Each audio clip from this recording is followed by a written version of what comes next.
Қайырлы күн достар, менің YouTube каналыма қош келдіңіздер.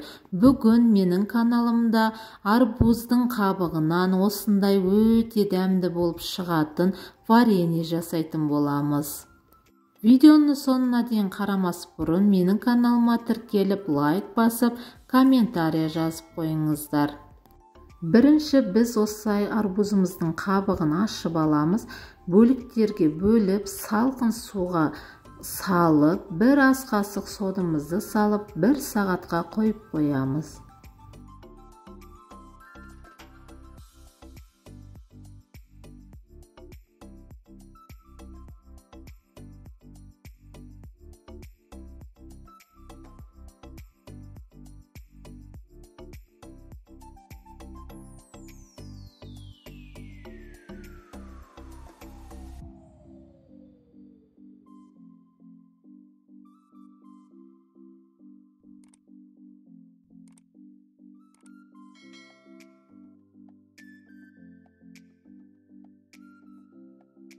Енді достар, біз бірінші сиробын жасап аламыз. Ол үшін қазанымызға салқын суымызды құйып, құмшекерімізді үстінен салып, 1 ас қасық лимон қышқылын салып, отқа қойып, аздап қозғай отыра сиробын жасап аламыз.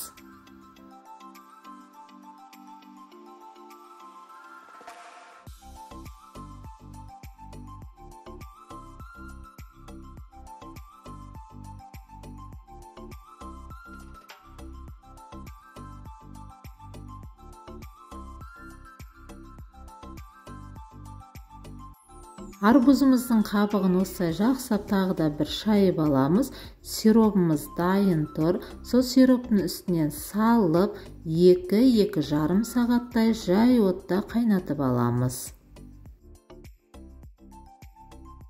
Мінекей вареньеміз дайын болды. Дәмі өте керемет болып шықты. Міндетті түрде сіздер де жасап көріңіздер. Мен алдын ала банкаларымды булап алдым. Булап алған банкаларымызға вареньемізді құйып, қысқа дайындап қоямыз.